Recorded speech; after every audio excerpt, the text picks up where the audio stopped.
Podemos iniciar. Bien, bien. Buenos días, la Facultad de Ingeniería en Electricidad y Computación les da la más cordial bienvenida a esta charla FIET.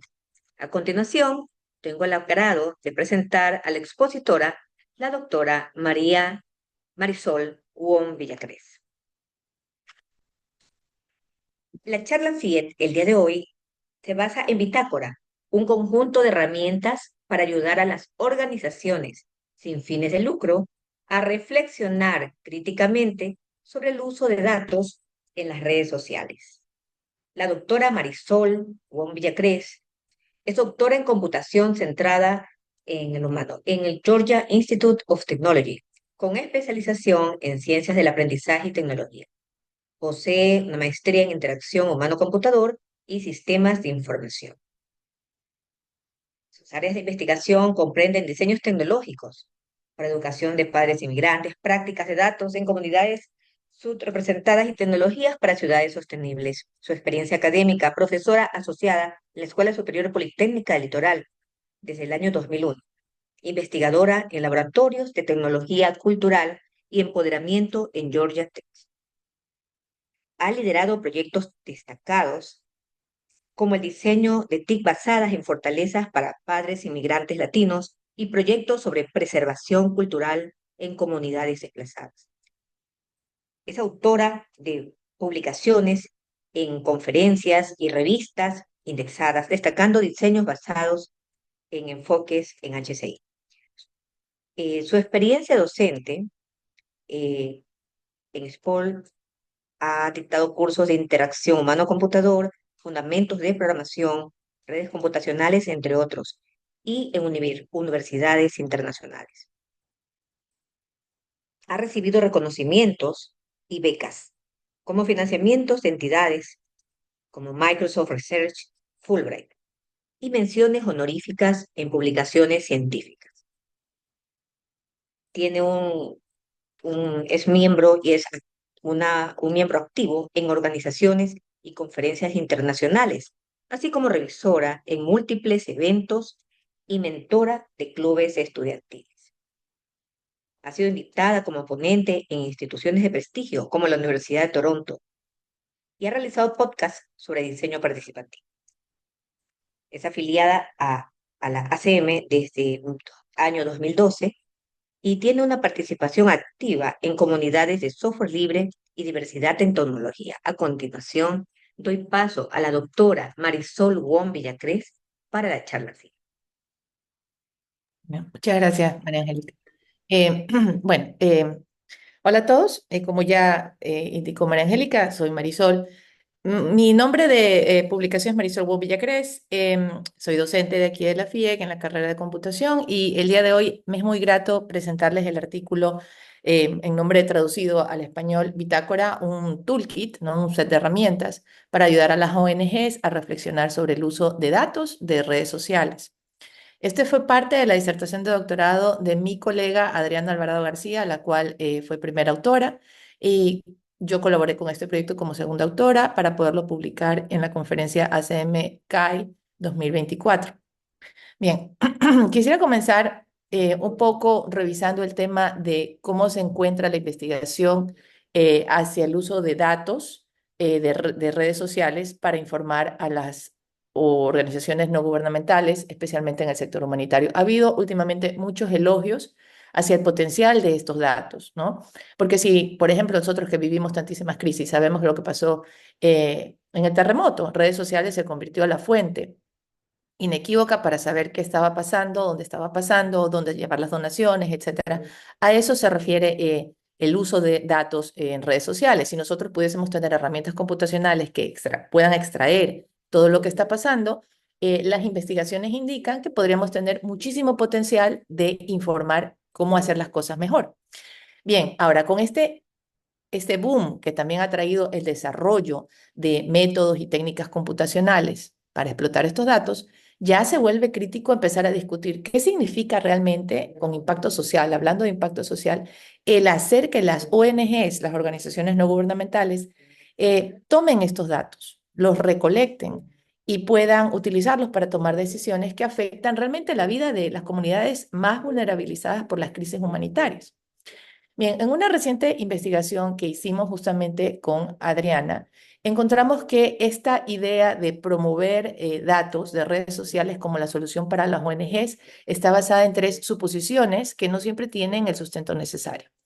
Primero, que el análisis derivado de herramientas computacionales es suficiente para extraer información procesable de los datos de las redes sociales. Es decir, saco mis datos de Twitter o de Facebook o lo que sea y con esa data tengo de más y de sobra para poder tomar decisiones. Segundo, que los datos de las redes sociales son lo suficientemente flexibles como para brindar información sobre cualquier posible problema humanitario. Y tercero, que los datos de las redes sociales pueden brindar lecciones generalizables que no contemplen necesariamente las condiciones sociales y culturales que las crearon inicialmente, ¿no? Si en este momento se va la luz o hay un terremoto, etcétera, nosotros empezamos a tuitear y los tweets que se generan aquí en Guayaquil no son iguales a los que se generan en Manta, que también vivieron, por ejemplo, la repercusión del terremoto. A eso se refiere el tema de contar o poder entender el contexto social y cultural en el que se crearon los datos que están clavados allí ya en redes sociales. Bien, entonces la investigación que les presento hoy eh, presenta y describe el toolkit Bitácora. Este toolkit reúne herramientas computacionales, manuales y hojas de trabajo para ayudar a profesionales que trabajan en ONGs en el sector humanitario a analizar y cuestionar las suposiciones que acabo de mencionar. Es decir, que constantemente se estén doble chequeando qué tan cierto es esto que me han dicho y qué tanto vale la pena apoyar o tratar de ir a las redes sociales a sacar datos para poder atender problemas eh, que están viviendo las personas vulnerabilizadas. Este toolkit se enfoca puntualmente en la herramienta X, que antes se conocía como Twitter, y fue desarrollado cuando se conocía como Twitter. El objetivo del toolkit, como ya dije, es guiar a los profesionales, ¿no?, a decidir en forma crítica incorporar o no datos de Twitter en sus trabajos solo después de comprender tres aspectos. Primero, que los datos de Twitter tienen limitaciones y entender completamente cuáles son estas limitaciones. Segundo, entender la idoneidad de los datos que se pueden sacar de Twitter para abordar los problemas que sean de interés de estos profesionales. Y tercero, el contexto, que ellos puedan entender que realmente hay un contexto de producción de datos y de qué se basa ese contexto, cuál fue y qué tanto ese contexto, el traerlo de ese contexto, aplica o no para el contexto actual en el que queremos explorar algún problema. Bien. Ahora, el diseño del toolkit no, pues no sale de la nada, se basa de hecho en 4 años de investigaciones cualitativas que Adriana realizó como parte de su tesis doctoral. Esta investigación comenzó, de hecho, ella es mexicana, comenzó con activistas en México para entender a ciencia cierta cómo estaban utilizando estos activistas las plataformas de redes sociales para intercambiar información y autoorganizarse para responder a crisis locales. Y en ese momento, las crisis locales que ellos estaban trabajando era el tema de desaparecidos en diferentes localidades mexicanas por el tema de los carteles de droga en México. Luego de eso, ella, derivando de ese aprendizaje, empezó a explorar cuáles son las implicaciones de usar datos de redes sociales que fueron creados en un contexto y utilizarlos en un contexto diferente al sitio de producción. Después de eso, ella trabajó como pasante en el Laboratorio de Acelerador de la ONU en México, donde trabajó con los profesionales de esta ONG en cómo se pueden utilizar datos de redes para entender, de redes sociales, para entender la forma en que las comunidades se autoorganizan para responder a crisis sociales. Y de hecho, este proyecto se hizo durante el COVID, ¿no? Y que quería justamente la ONU entender, ¿podríamos usar Twitter a la par de que estamos usando otras fuentes de datos? ¿Qué tal si usamos Twitter también para entender cómo se están organizando las comunidades en Ciudad de México y cómo podemos ayudar con el tema del COVID, ¿no? Entonces, con todo eso detrás, fue que Adriana se lanzó a diseñar el Toolkit Bitácora para ayudar a los profesionales a decidir si los datos de Twitter son apropiados o no. ¿Cuáles son los componentes de este toolkit? Tiene algunos. En primer lugar, tiene un manual introductorio. Introduce no solamente al toolkit, sino a cuáles son qué significan los datos de redes sociales, tiene una descripción paso a paso de la metodología de recolección y análisis de datos que el toolkit promueve, porque el toolkit básicamente, aparte de darme un manual y aparte de darme hojas de trabajo, también tiene una metodología de análisis detrás que es la que está promoviendo para guiar a los profesionales a utilizar los datos de redes sociales. Esa metodología la voy a describir en breve. Y aparte tiene unas herramientas para guiar a los profesionales a un análisis cualitativo de los datos, un poco como para estar en la misma página. Normalmente los análisis de datos de redes sociales que conocemos son análisis cuantitativos. O sea, nosotros sacamos datos y decimos cuántos tweets se referían a este tema, cuántos tweets a lo de acá, cuántos tweets fueron producidos en esta fecha, etcétera. Se pueden hacer muchas cosas maravillosas con números y ese es análisis cuantitativo. Este toolkit promovía a través de herramientas un análisis cualitativo, es decir, vamos a tratar de tweet a tweet clasificarlos para ver qué patrones están saliendo de estos tweets, de qué temas están hablando y cuáles son las particularidades de esos temas, de qué forma lo están tocando. Y el segundo componente, creo que está acá, es ya un set de herramientas computacionales para poder permitir a los profesionales hacer la parte cuantitativa que es muy necesaria porque la cantidad de datos en redes sociales es muy grande como para poderla manejar completamente cuantitativamente. Bueno, ¿de qué se trata este set de herramientas computacionales? Tenía dos módulos. Primero, una interfaz para que los usuarios accedan. Esta es la interfaz súper simple. Accedan a los tweets, puedan buscarlos con ciertas palabras claves o ciertos limitantes, filtros, y puedan descargar datos de Twitter a partir de esas consultas. Y el módulo 2 es el que utiliza lenguaje, ¿cómo es esto? Procesamiento del lenguaje natural, NLP, para poder, bueno, ya extraer patrones, ¿no? Entonces, de cierta manera, encontrar oraciones o tweets que semánticamente sean similares a las que ya se habían identificado como importantes o interesantes después de utilizar el primer módulo. En conjunto, ambos módulos tratan de hacer que las cosas pues, funcionen un poco más rápido, ¿no? Por la cantidad de datos que se tienen en redes sociales, uno se podría perder y humanamente tampoco es posible hacer un análisis tweet por tweet de tantísima data, ¿no? Entonces buscaba ayudar a eso. Ahora hablemos un ratito de la metodología que el toolkit promueve. Esta metodología que yo les decía que trataba de promover es un análisis cualitativo, a pesar de que está basándose también o apoyándose en herramientas cuantitativas. La idea era, bueno, si vamos a ser críticos con los datos, tenemos que verlos allí, tenemos que leerlos, no podemos obviarlos y sacarlos, son números de ellos. La metodología entonces es altamente iterativa de tal manera que los profesionales puedan examinar e interpretar los datos de Twitter desde una perspectiva contextualizada. Esto quiere decir, bueno, yo veo los datos y regreso a ver si el problema que planteé valía la pena o no. A la final les cambio el problema, a la final les cambio las palabras claves y estoy yendo y viniendo, ¿no? En esa constante revisión. La metodología consta de 3 pasos. Estos pasos que tenían que seguir los profesionales eran, primero, enmarcar o plantear el problema adecuadamente con ciertas guías de cómo debes de plantear un problema si vas a utilizar Twitter recopilar un primer dataset a partir de ese planteamiento del problema. Segundo, definir y documentar lo que en Machine Learning le llaman el ground truth, que sería básicamente cuáles son estos tweets relevantes, qué características los hacen relevantes para poder yo luego de todos esos tweets que yo saqué inicialmente, definir y sacar ese subset de tweets que yo considero que son relevantes al problema que a mí me parece interesante. Y tercero, ahora sí, análisis en profundidad altamente cualitativo de ese subset de datos que corresponden o que hacen match con el ground truth que se definió anteriormente.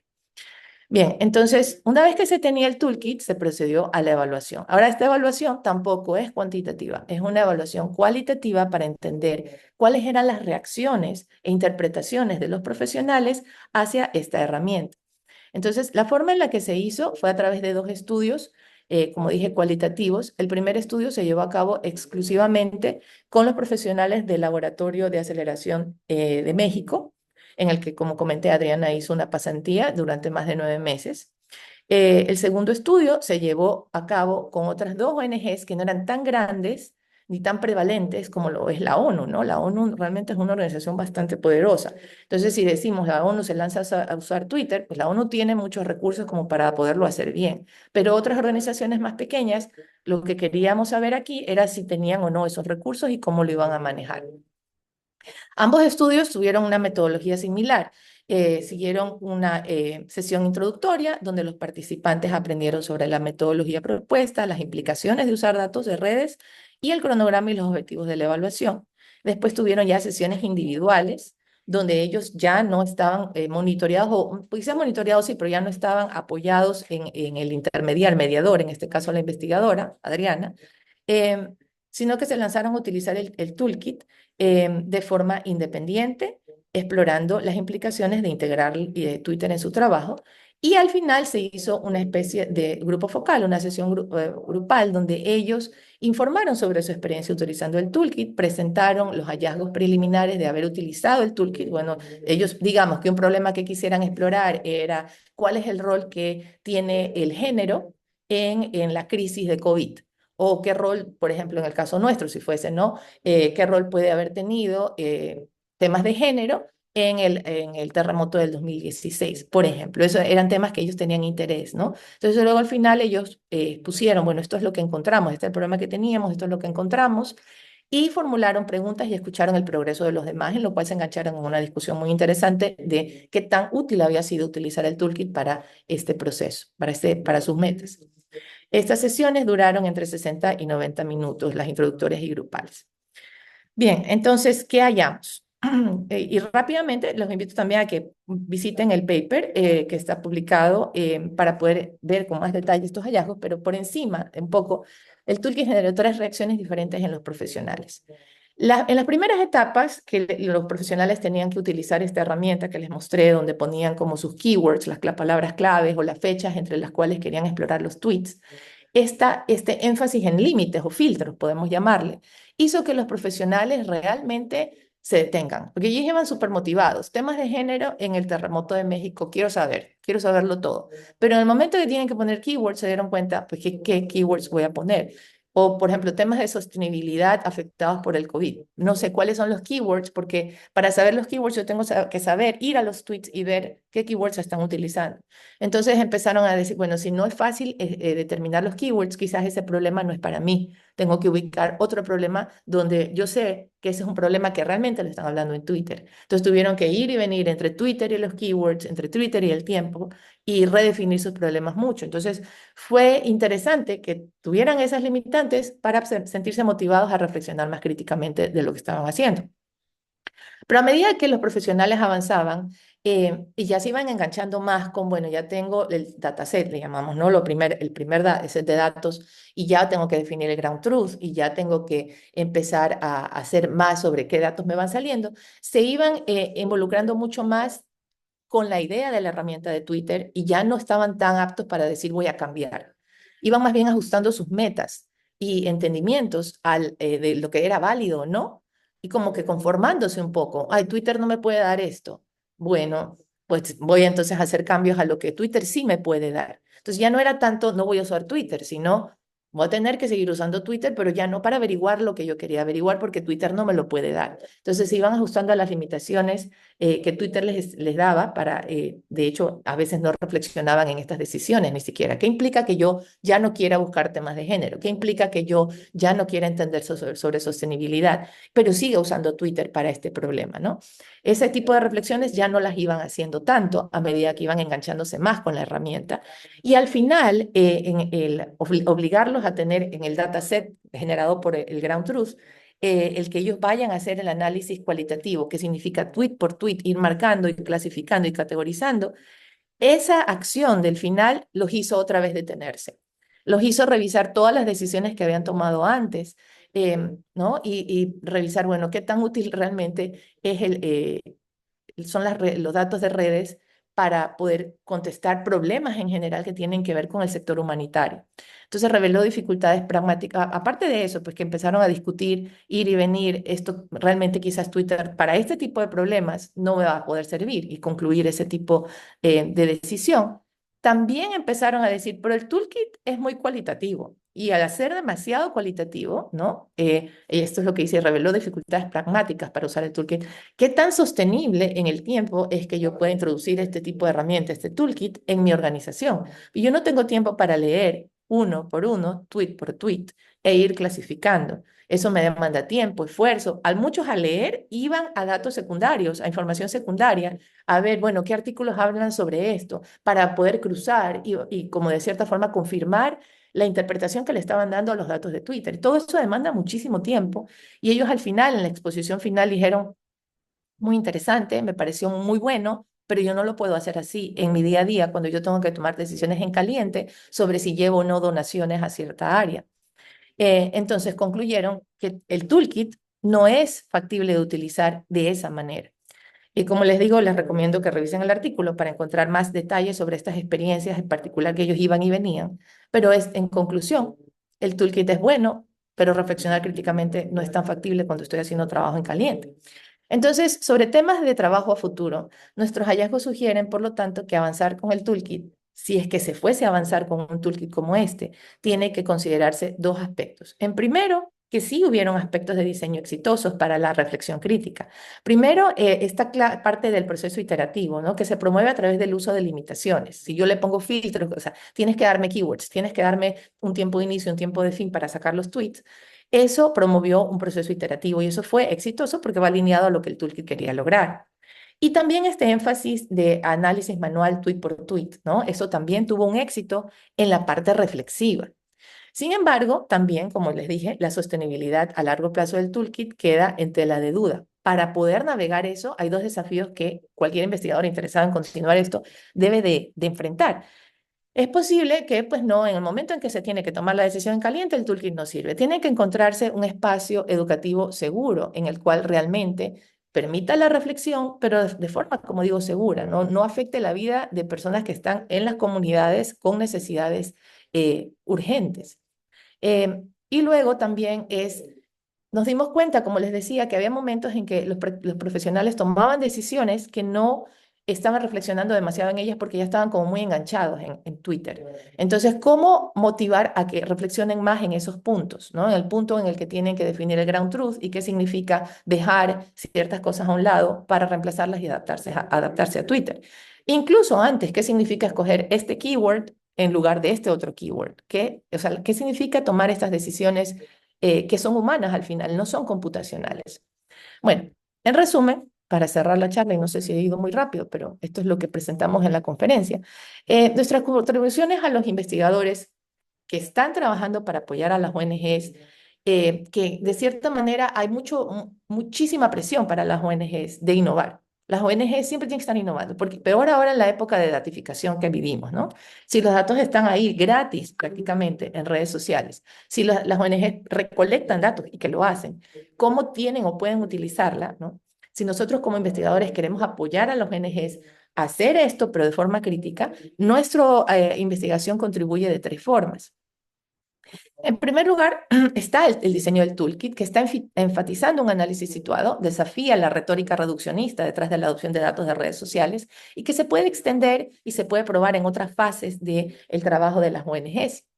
En segundo lugar, está el análisis de la reacción de los profesionales, que puede servir para hacer otros experimentos más adelante sobre si le cambio el tipo de filtros, si le pongo este tipo de breakpoints para poder ayudarlo a la reflexión, ¿qué podría pasar? Y por último, tenemos este debate sobre la posibilidad de realmente de usar un toolkit para frenar la innovación un poco desbocada que hay actualmente sobre la datificación de las ONGs. ¿Es posible usar el toolkit? Nosotras creemos que es posible usarlo, pero de una forma muy estratégica. No se puede realmente obligar a que se detenga la innovación desbocada, así por así, poniéndole, decirle, usen el toolkit porque lo más probable es que lo rechacen. Y con eso, pues terminó la presentación. Muchas gracias por su atención y no sé cuánto tiempo se fue, pero estoy lista para tomar preguntas.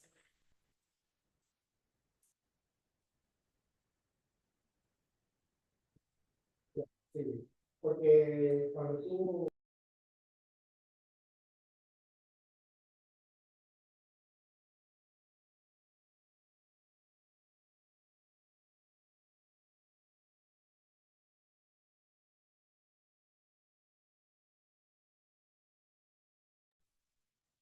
Bien, doctora, esta presentación está siendo grabada y va a estar disponible en el sitio web FIET. Por lo tanto, las preguntas también podrían llegar a su correo electrónico acerca, pues, de la charla. También se puede escribir en el chat si desea.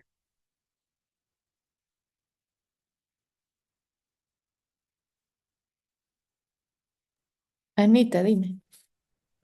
Sí, es para ver si nos puedes compartir el enlace al artículo como tal para poderlo leer. Entonces, si Sí, fuera así, déjame.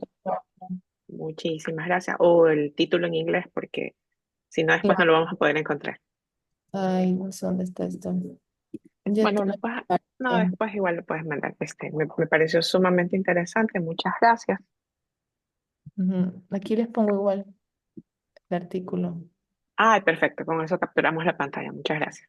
Ay, igual lo pongo acá el nombre.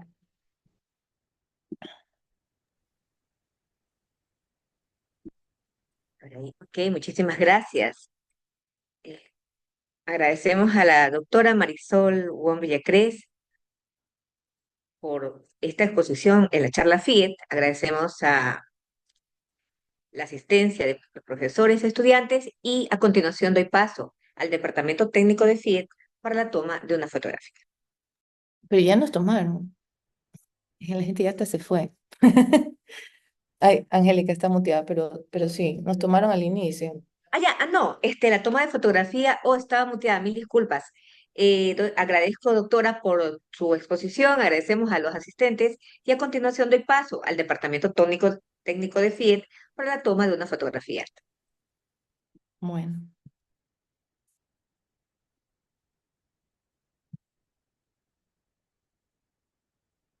O dejo no sé, díganme ustedes. La fotografía que toma el Departamento Técnico se le pide a los asistentes que puedan activar su cámara para el sitio web FIET. Dejo de compartir. Sí.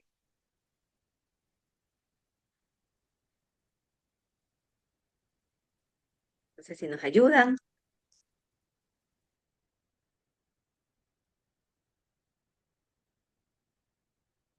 Muy buenas. Por favor, solicitamos a los asistentes de la clase activar su No se le cámara. escucha a Rommel, pero sabemos que va a tomar la foto. No se escucha a Rommel, pero puede tomar la fotografía. Sí, a los demás asistentes, si nos pueden ayudar encendiendo la cámara para poder proceder con la toma de la fotografía. Pero solo Génesis. No, también Sanita, sí. Anita ya la aprendió.